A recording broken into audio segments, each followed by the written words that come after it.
Oh, hello there. My name is Sir Sebastian Bigott III, and I have been watching Andy Edwards' channel for a number of months now, and there's points he's made that I found, to be honest, quite offensive and disrespectful to the British people. Now, if I can indulge you, I have just gone into my collection of Encyclopedia Britannica here. I think this is the fourth volume, I do apologise. And I actually looked up Britain to give you a definition, but I must admit there's a lot of... I don't quite understand this. It says, geologists are not yet agreed when and by whom Britain was first peopled. First peopled? I mean, the British people have been here since Britain was created, at the beginning of history. I find this very strange. Probably the island was invaded by a succession of races, the first being the Paleolithic men, which may have died out and retired before successors arrived. During the Neolithic and Bronze Ages, we can dimly trace further immigrations. Real knowledge begins with two Celtic... what's all this about invasions and people coming here? Anybody would think that this is a country full of immigrants, but of course it's not. It is peopled by the British people, and I feel they are being greatly disrespected by Mr. Andy Edwards. Now, I brought in some of my favourite British albums here to show you. I'll just take you through a couple of these. Of course, I do agree with Andy in his assessment, as this has been one of the great British albums created by what I believe is a working-class Cockney actor called Dennis Waterman, who is very quaint in his sort of acting and portrayal of sort of the more lower classes. I thought he did a very, very good job. This is the absolute favourite of mine. Wurzel Gummidge Sings, which I believe is perhaps the United Kingdom's greatest... how can I put this? It's...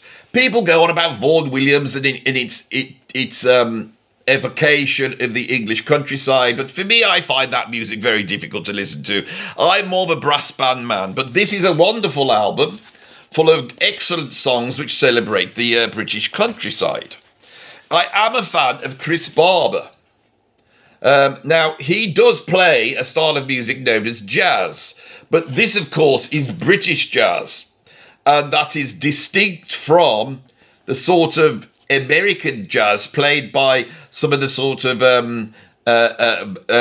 black inhabitants that exist in that country. But this is where I have become very upset with Andy's claims, and I want to make a stand here.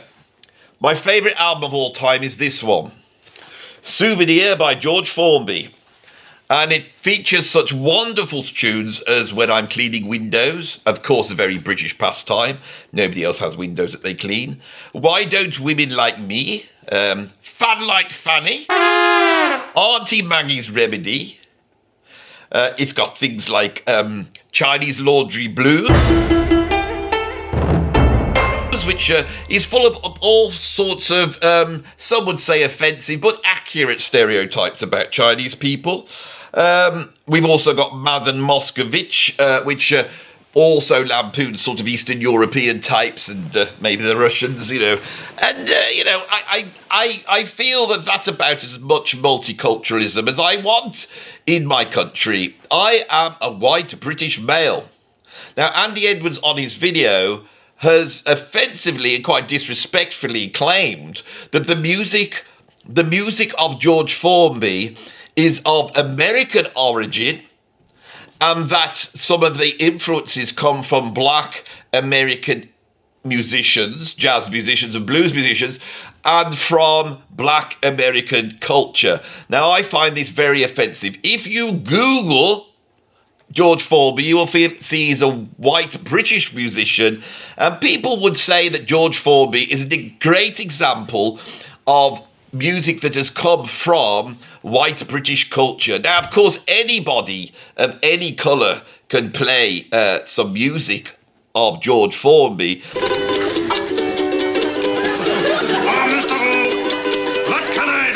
as long as they say and tell everybody that it is still our music. I am a white man, and I find it disrespectful for people to be claiming our music, my music, as being white. Now, I don't mean British. I want to make something very clear here. We have had all sorts of immigrants coming from various countries over the years, usually to do sort of the jobs we don't want to do. And although they were welcomed here somewhat, I mean, we I suppose, even though that is the case, what they have brought to this country, other ways, and many of them have now found a place. I mean, in some cases, they've been here for at least 50 or 60 years. And some of them behave exactly like British people. They have the same sort of cultures and customs. But if you look at them, they are brown. And that means that they are welcome to act British, but they will never be properly British. My friend Rupert has set up a political party to sort of remind people of this, and I think it's a point that needs to be made. We need to not just hold on to our Britishness, but we should claim it as ours, and the fact that our British culturally is white. And anybody coming along and saying anything about British culture who is not white, even if they've lived here all their life and they are in effect sort of pretending to be a white British person, very well, you couldn't tell the difference except that they're brown, then they are welcome to do that, but they must, or they are disrespectful for people like me, claim that this is a white British music and it belongs to me and my people. Okay. These people that have come over, they've been, they've done some reasonable jobs, and I am aware of, certain brown people that have come here. I think of Chris Eubanks, who had a phase of, walking around dressed very similar to me, acting like a British man, and I respect him. I would never stop him from doing that. I believe that you can do whatever you want in England. That's part of our beliefs. But he is not and never will be a part of white British culture. Now, George Formby.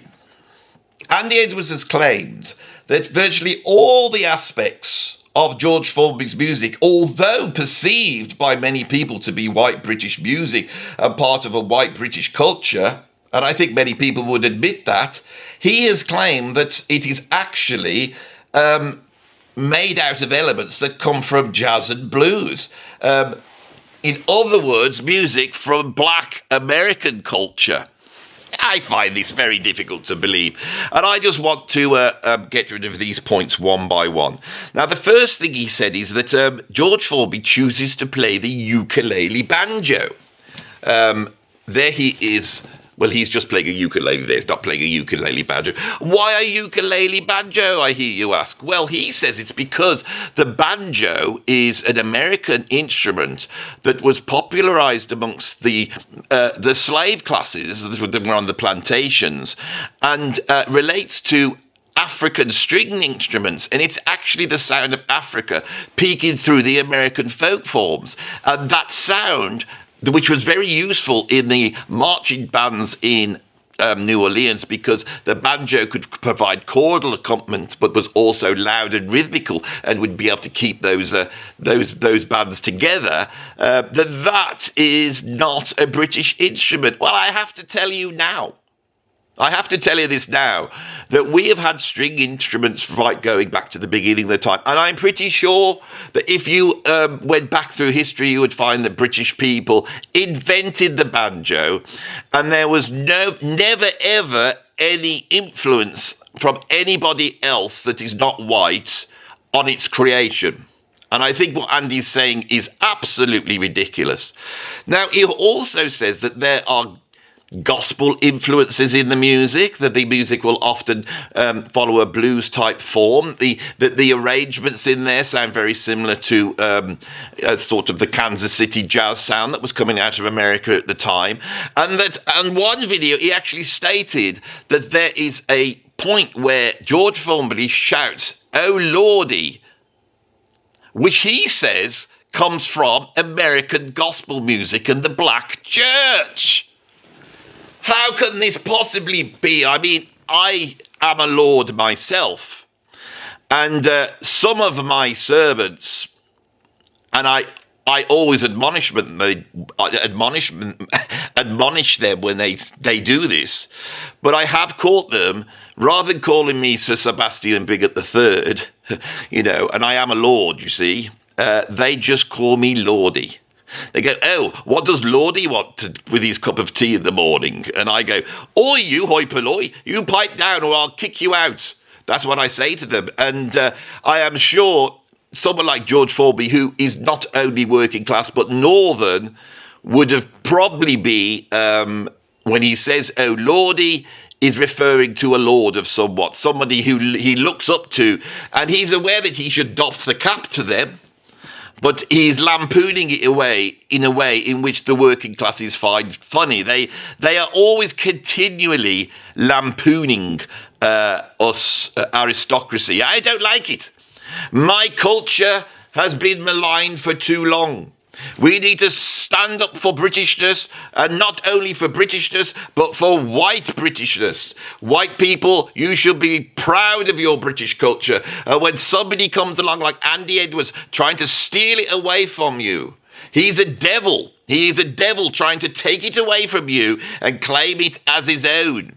Him not being upper class. Well, he is white, I suppose. But the other thing is, he's always going on about the fact that his mother was born in India. Now, I also had ancestors that lived in India as well. I mean, none of us actually. My great uncle never. He never had any sort of. I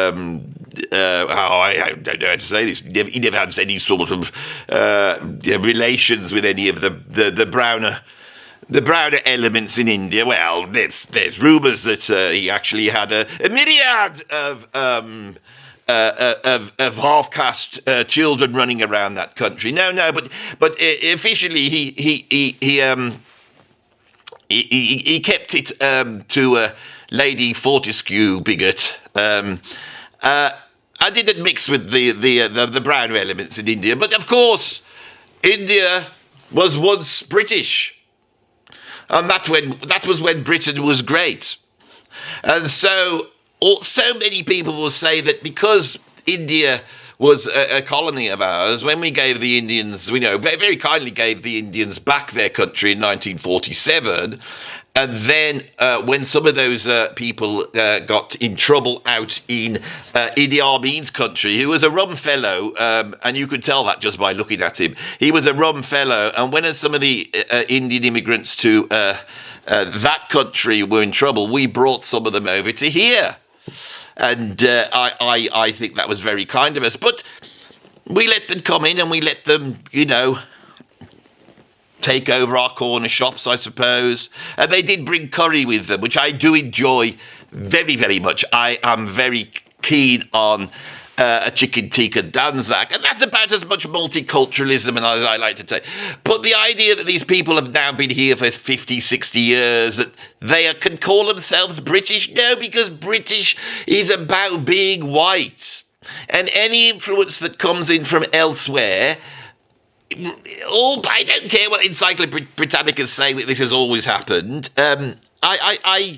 I feel it's wrong, and we need to be proud of our white British culture. It's a thing that we should be proud of. The music that's come out of it, and we need to deny any influences that have come from anybody else in that music. Now, I just want to say one thing, that some of you might be laughing at my surname. I'm getting quite worked up with this. Sir Sebastian Bigott. Now, you may think that is ironic, considering my sort of outlook on life. But of course, Bigott is actually the British appropriation of Bigott. Bigott is French for small stool. And because originally my ancestors came here, I think about 150 years ago from France. Maybe more than that. I think we had a few come over at the time of the French Revolution, where the hoi polloi took over there. Yes, I think I'd probably go back to that point. But anyway, the point is, you may be saying, oh, you're called Bigott. It's actually French for Bigott. Yes. What? yes, well, yes, you could say that I am an immigrant too to this country, but of course it's different in my case because my ancestors were posh and of course they were white. So I just wanted to come on here and say that this is one of Britain's great British white musicians. Anybody claiming any influence from anywhere else, these things that he used, the ukulele, they're just tools. They're tools that the white man used to create an absolutely new form of music. Any of the white elements in this music that came from music hall, you could count those as counting, but any of the more browner ones, we must just call them tools and not say that they were a part of the creation of this, because no black people were involved in the creation of the music of George Formby. Everybody knows that, and if you want to know that, just go and Google it. Thank you very much. I feel I have made my point, and I'm sure you are now all aligned with my worldview, and that is it. So thank you for listening, and I will now pass you on to Andy, because he said that I could only have a spot on his channel to make my points if he could come on and just answer them afterwards, because he said that some people might find them offensive and racist. No. I welcome the brown people into the country. I welcome them if they wish to play the music of George Formby, or the Worlds of Gummidge music, or even train to be classical musicians and play some of the Vaughan Williams that many people love. They can do it, but as long as they do not start saying that this is not white music. It's a part of my culture, white British culture, and it needs to be celebrated. With something like White History Month, I think that would be a good idea. Although I feel that most of the time we do tend to have a White History Month most of the time, don't we? Yes, but that's not the point. People need to be made aware of this as it's under threat so much at the moment. Thank you for listening to this diatribe or monologue or whatever it is, and I will now pass you on to Andy. Thank you very much.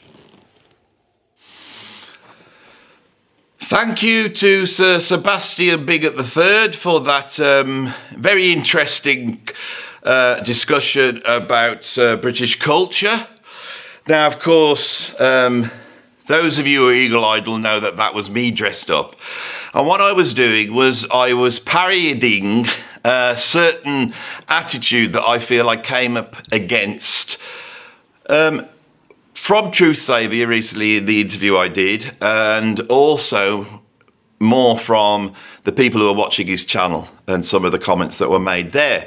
And I went away last night and I thought, I've made a video where I have gone through all the positive things and tried to concede the point that, of course, there's a thing called black American culture, and of course jazz is a part of that. So what's my problem? And I thought the only way I could really show my issue with that is by creating a parody of it, which I've just done. Now, to me, what Sir Sebastian Bigott III was saying was grossly offensive. I don't believe that.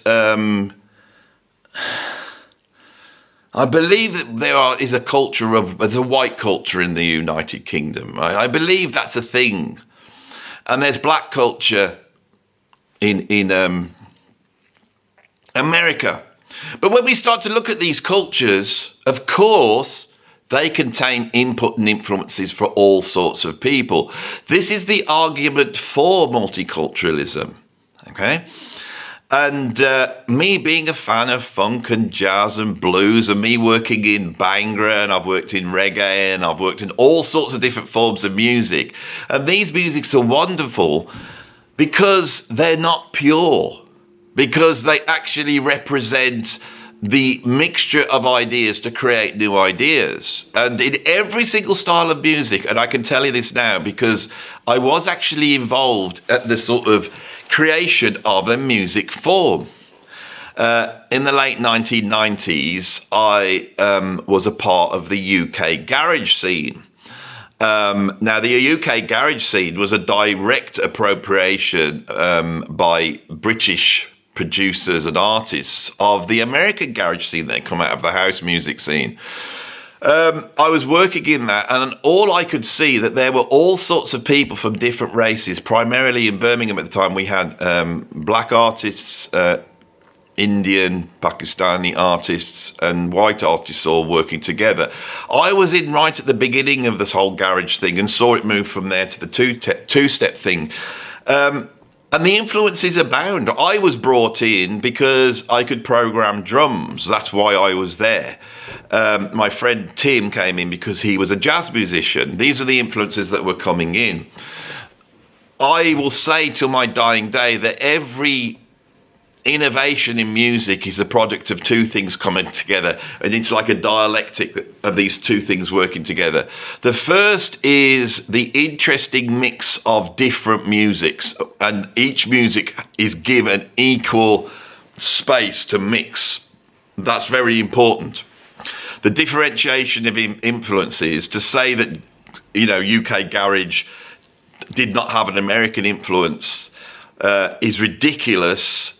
And to say it's because UK garage was created in the UK, and then to use arguments like, look at the name, it says UK, as an evidence, this is absolutely ridiculous.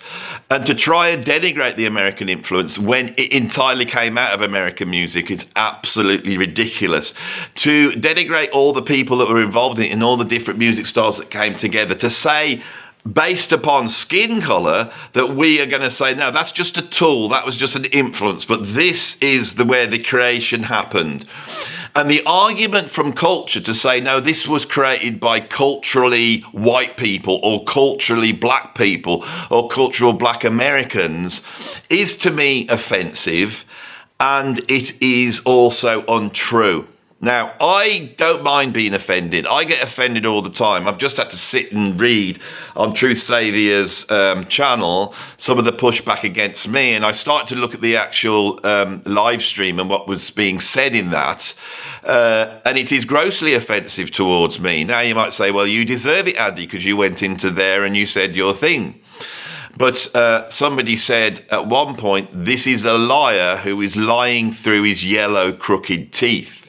Now, I am aware as a British man that I do have yellow, crooked teeth, but it did hurt when they said it. I wish I was the sort of, you know, maybe American that grew up in that privileged country and had access to much better dental care than us British did back in the early 70s. And I wish I could afford to go and get my teeth whitened. And as soon as I get to that point, you will know when this channel is flourishing, because I will come on here and smile with the teeth of a male flight attendant. That joke was used in another video recently, and I managed to get it right this time. Of course, jazz is a part of black American culture. Of course, black American culture is absolutely rich, and in that it contained examples of excellence which represents what we could call black excellence. And if you were a young black person and you wanted examples of somebody who looked like you being excellent, you will not do better than looking at Duke Ellington or Louis Armstrong or Charlie Parker or Oscar Peterson or wherever it may be. These are the greatest artists of the 20th century. Along with the incredible writers, you know, James Baldwin, William Du Bois, and the great thinkers, black thinkers like Thomas Sowell. See what I snuck in there, right? So, of course, I champion those sort of role models. I think that's a wonderful thing for young people, and to see themselves represented out in the arts in an excellent way. But there is a certain point where we go from having a multicultural viewpoint to start to go to the realms of separatism and seeing that there is perhaps a pollution coming in from other cultures. This is a very tribal way of seeing the world. This goes back to a time where we were in a family, a tribe in one cave, and over the hill was another tribe, and they would come and try and kill you, eat your food, and steal your women. And so you would have developed and evolved a mindset where when somebody didn't look like they belonged to your family, you would be ready to fight. And that is wired into us. It's an awful aspect of human beings, but it's there. It's not culturally constructed. The identity lot get it wrong because it's much deeper than that. And this relates to our disgust urge. Human beings have a disgust urge, which is quite irrational in the way that it works. And some people have a greater disgust urge than others. And so there are some people that will always want to champion purity, separatism, to not have these things mixing together. You know, there will always be white people. These are actual white supremacists, white people that think that we should have a country all our own, and we need to get rid of the black people, get them out, and just have white people in here because our culture is related to whiteness. And I am here to categorically say that I'm not just against that, but I all my life have stood against that. And the stuff I'm saying on this site is to stand against that. Somebody who supported me said that I have been spouting ethno-nationalism. I am absolutely against ethno-nationalism. I'm for nationalism, and I'm for the study of the beliefs and ideas of the culture of a country and searching for the good that's there, and then trying to create that into a way of life which is then open for anybody from any country to be involved in. And once they are involved in it, they are culturally from that country. Okay, that's what I believe. And I'm obviously going to believe that because of having immigrants in my family, but there is nobody in this country that you can talk to that won't find that there's immigrants in their family. This is the case. It's the same in America. This is why I started off by reading from the Encyclopedia Britannica. I chose that for a reason, and looking up Britain and looking right at the beginning of history. There's a reason why I just did what I did, right? Now, it's my belief that one of the wonderful things about Britain is it's a tolerant country, it's a democratic country, and it's a capitalist industrial country, so there's wealth. You put all those things together, and they're good things, right? Can you criticise them? Of course you can, but I think they're better than, say, communism. I think it's better than, say, tribalism. I believe it's better than sort of religious states or ethno-states. I believe in the values that are in this country, and I love being in this country because of those values. Those values are enshrined in the Constitution, the Bill of Rights in America, and those are wonderful values. I'm not saying American society follows those values, but these are wonderful values. Now, I believe you could only have multiculturalism under an overarching ideology of tolerance. Okay, that has to be the case. You can say, yeah, everybody come in. Like, this is what I'm being liberal and tolerant.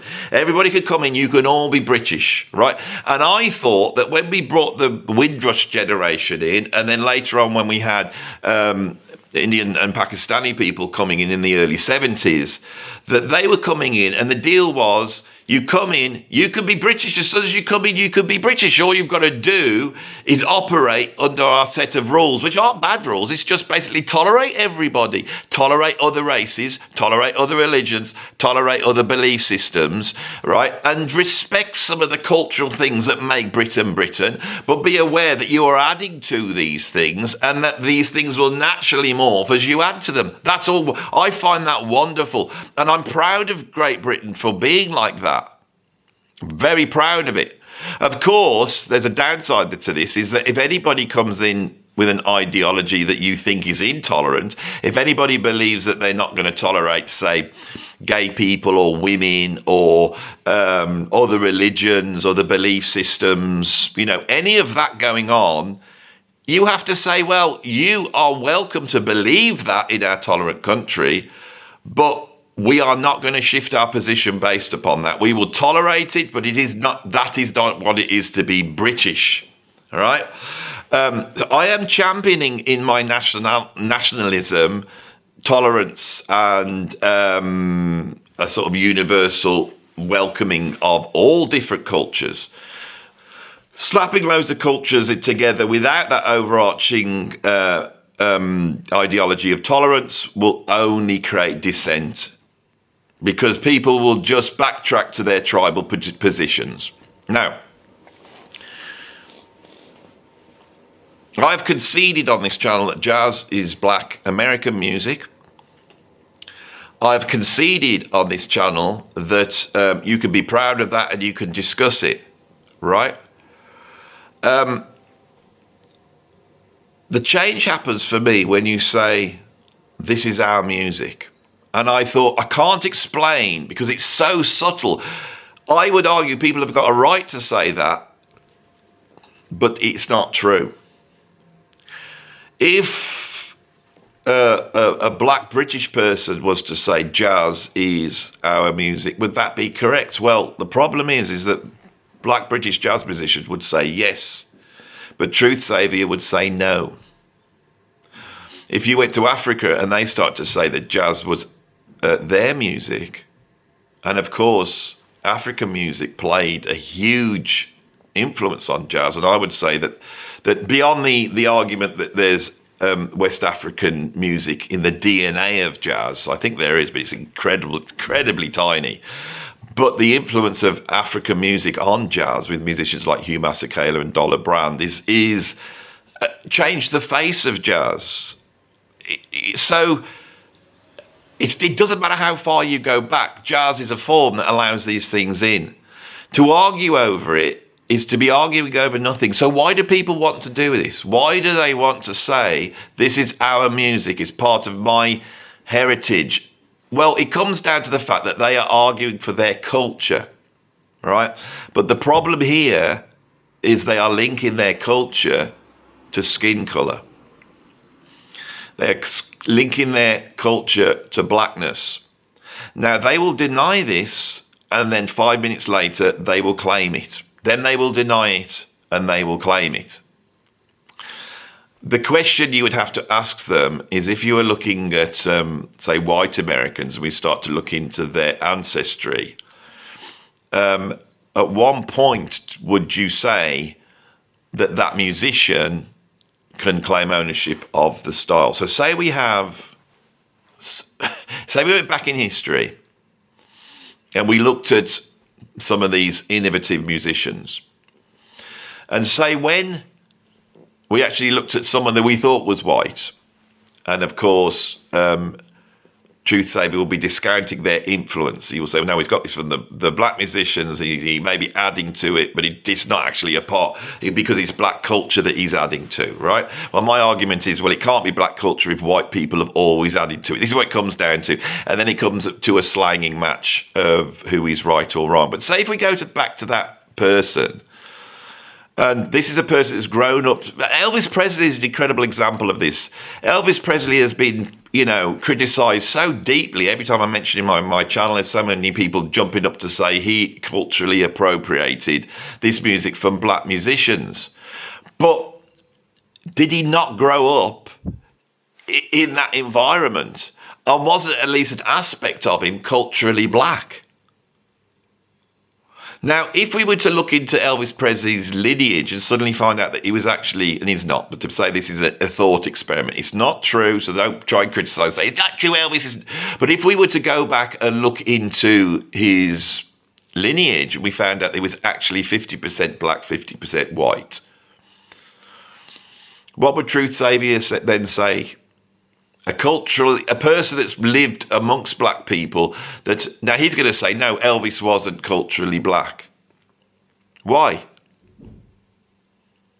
Because Elvis Presley was far closer to black culture than Duke Ellington was, or Miles Davis.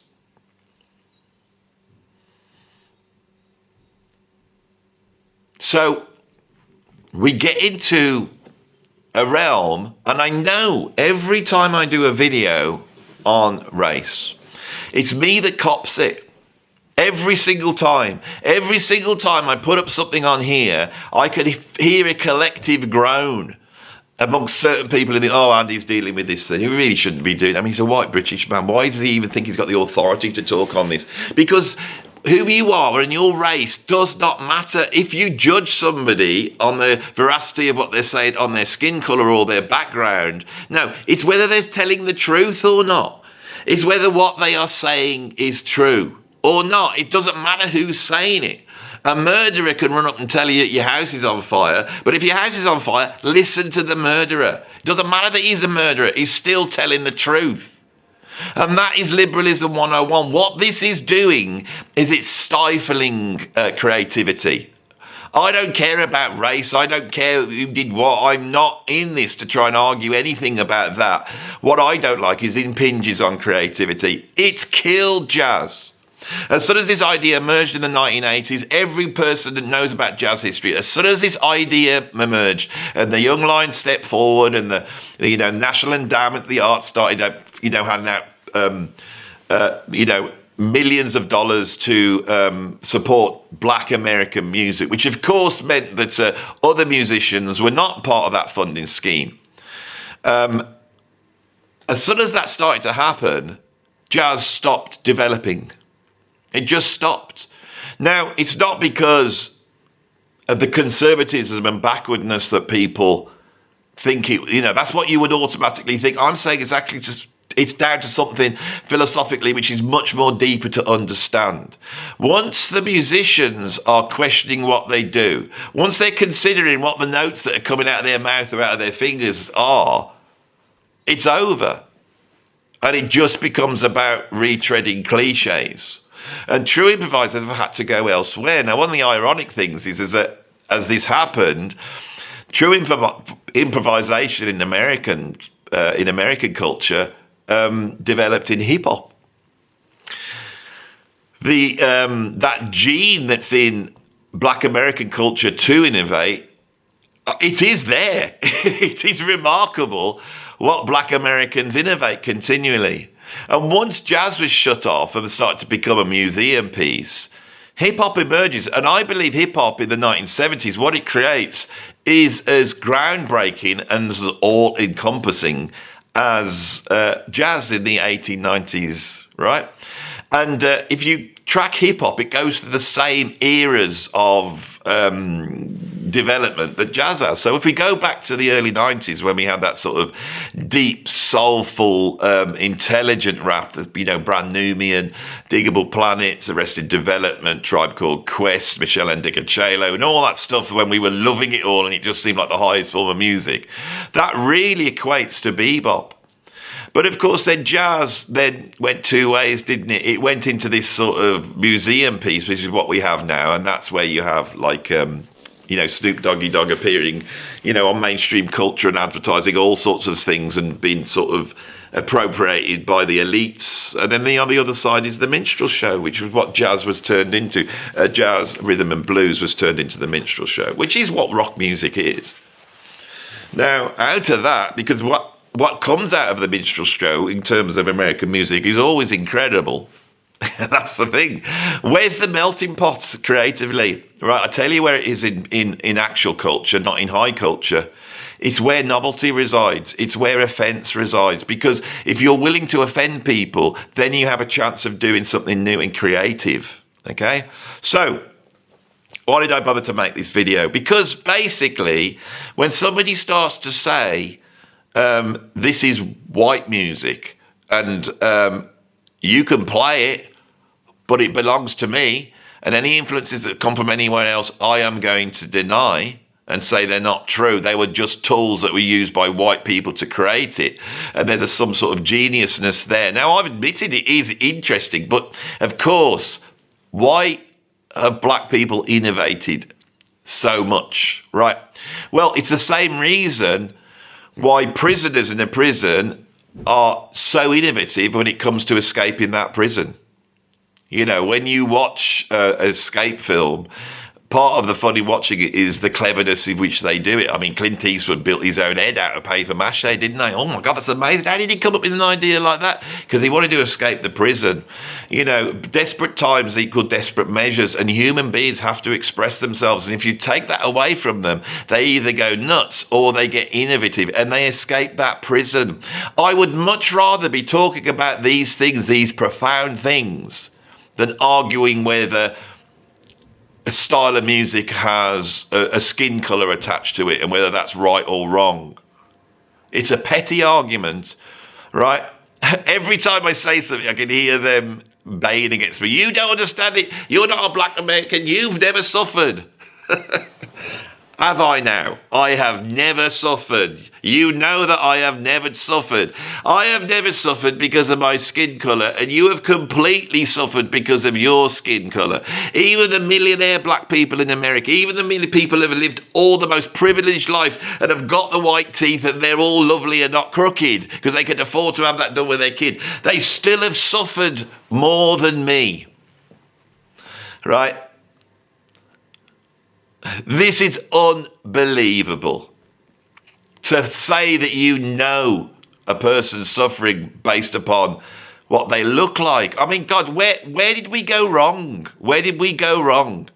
Now, I wanted to make a video here that draws a line under this, because I realise after much research and much study and amassing a huge amount of knowledge now about jazz history, which was quite ironic that after teaching music history and jazz history for 30 years, and my students will attest to that is the case, standing in front of a classroom and having to describe the whole history of popular music from 1917 through to now in every aspect. And I did that for many, many years. And I also taught jazz improvisation for many years. And I can play jazz. I'm not saying I'm the best jazz musician in the world, but I can play it.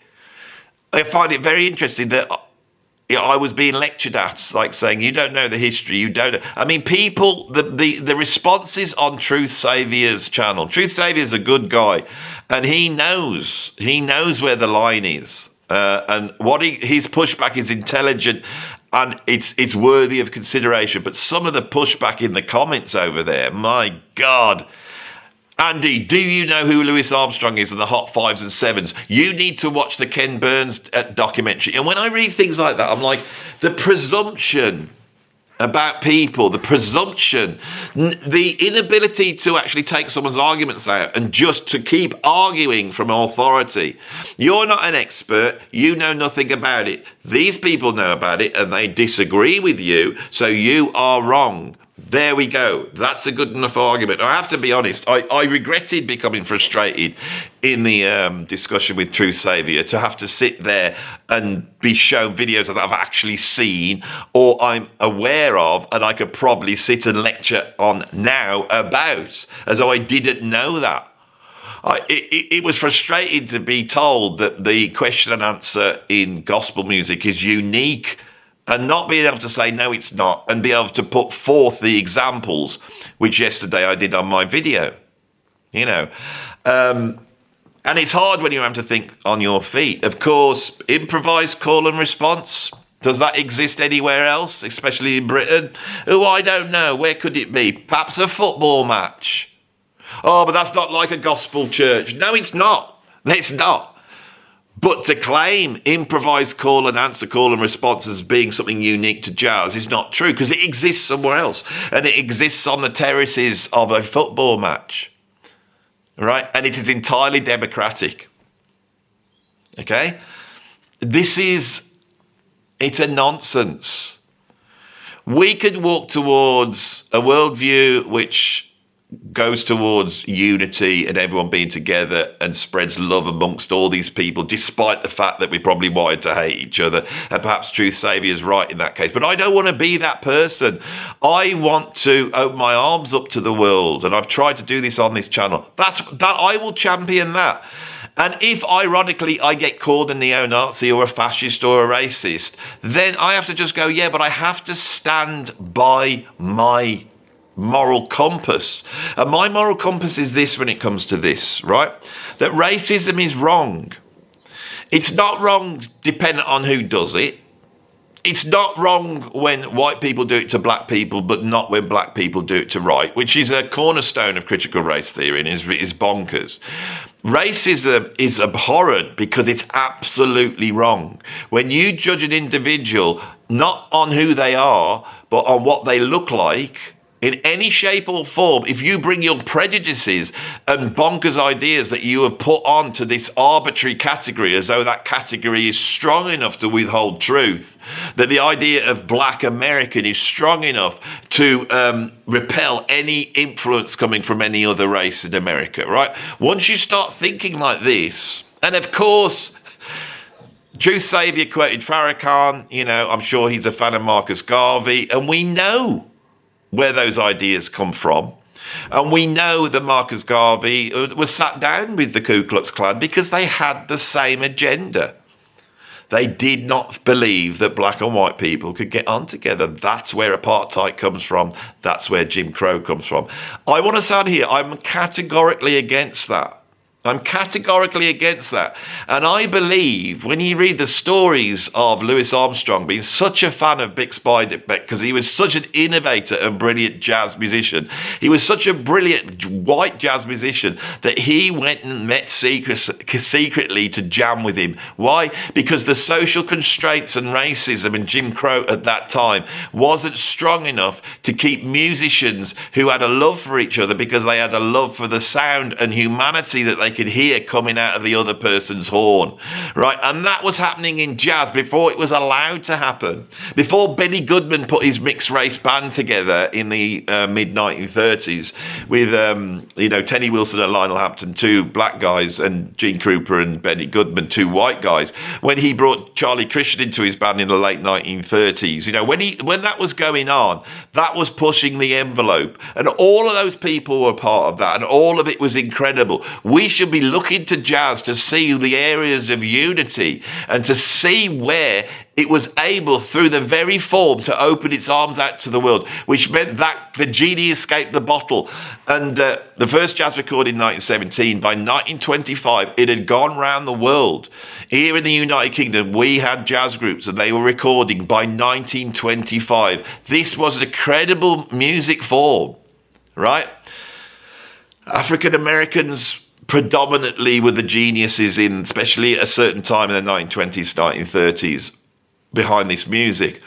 It comes out of the black experience, and the X factor in there, I believe, that makes jazz different and meant it went around the world, is that it was popular, but it wasn't trite and light because it had a darkness, and that darkness is in the spiritual and the blues, and that is entirely an African American form. That's culturally in there, but it is one of the influences. We can't put an apartheid of influences up when we talk about music, but obviously that aspect is so strong that it creates a scene which we would call Black American culture. And out of that comes a whole host of things, not just music like, jazz and blues, and then rhythm and blues and gospel and soul and funk, and all these different things.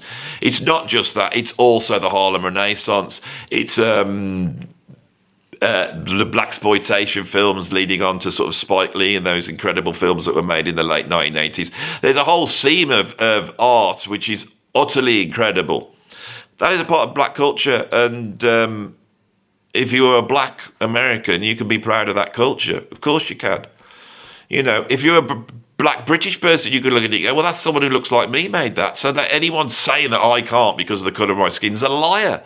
And that is a wonderful thing. Does it belong to you? Yeah, it does, but it belongs to us all. And I know that's what sticks in their throat. So it comes down to that. I have come back and forth against this. I love jazz. I wish jazz was more creative. I wish that, there weren't these gatekeepers saying what is jazz and what isn't jazz and saying you can do. I wish that wasn't going on. I wish that there would be a little bit more soul in jazz improvisation than there is now, and it wasn't so intellectual and erudite and sort of not academic, don't worry, academy rooted. I wish it wasn't like. I wish there was more room for people that come from the street who don't know all that jazz vocabulary to get involved in jazz. I wish that could happen, and I wish they could go to jazz college and not have to study giant steps and bebop vocabulary and modal jazz to be able to go. I wish we could rid ourselves of that, like the great, jazz musicians tried to do in the 1960s. I really wish jazz was great. And when I look at the reasons why it has become a music piece and it's stifled a little bit and it's a bit elitist and it's a bit gatekeepery, I believe it's because of identity politics, because I'm not a fan of identity politics, and I'm never going to change, that, because to me it's racist. It's prejudiced. it takes you to a realm of hate, not love. It takes you to a realm when you start to get the knife out and dissect things and say, no, that's not a part of it. That's not a part of it. And if you go down that route, you will be like a band of Islamic fundamentalists put on an island to survive. And if you were to do that, when you returned after a couple of years, there would be one man standing, and he was the one who felt he was the most ideologically pure, and he ended up killing all the ones that he thought weren't. That is the problem with this sort of ideology. Truth Saviour, when I spoke to him, I really respected his weariness of having to live in America under the sort of racist stuff that's going on there. And he was worn down by him. And he was kind to let some white British man that he assumed had never had anything like that or had any sort of things like that happen to them, try and lecture him about that. I was aware of that. I'm really aware of that. But in America, you will not solve that with identity politics now. You are up against ethno-nationalist religious nutters now, I'm afraid. And they are ideologically, they're just as ideologically as you. So if you don't have a war, you need to go and step back into the middle, and you need to start looking at some of the stuff in your constitution, and you need to start tolerating other people and their beliefs and putting your arms around them and say, that's great, you know, and you need to take something from them. You don't have to agree with them. You need to be able to take something from them, because that is the positive aspect of humanity, right? I was speaking to Tim Bonus, who is a British prog musician. I've played with him a few times. He has a YouTube with Stephen Wilson called The Album Years, and you can see that it's been a little bit quiet. The reason is because those guys are concentrating on music, because people want to do more than just make money or be successful. They want to create. And when you are honest in your creativity, it's an important thing. And, you know, you can lie on your deathbed and say, this is what I did. Now, the reason why I moved away from music is because, yeah, I can drum in the back of a band and go out on tour, and that would be much fun.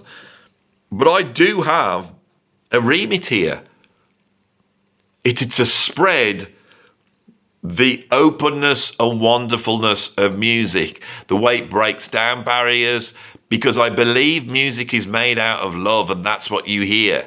And when you hear it in another country, in another culture, and it enters you, you go, oh my God, someone else from a different culture has put out a feeling in the world, and I love it, and I want to be a part of it, right? I could hear Truth Saviour go, yeah, Andy, you can be a part of it, but it is our music, and you need to respect it. I need to do whatever I want to do, and nobody should be told what to think or feel or how they react to something. You know, if I'm in a rehearsal room and playing country music, and if I was to turn around and accidentally say, this isn't really my music, this country music, I'm more of a jazz guy, that's sort of my sort of music, you know. If I was to say that, I will be saying something about myself which is subjectively true and nobody can challenge. So, the amount of times I've tried to draw a line under this conversation has been many. I hope you enjoyed the parody at the front. I hope nobody was too offended by it. I have to state again for the idiots out there, I don't agree with anything that Sir Sebastian Bigott said.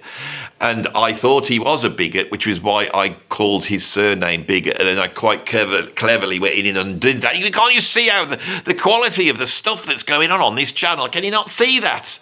You know, I have to say, though, when I put on the outfit and I was all with that and the tie and the hat, I did think I looked spiffy. Did you not? Yellow teeth or no? Thank you for watching. See you on the next one.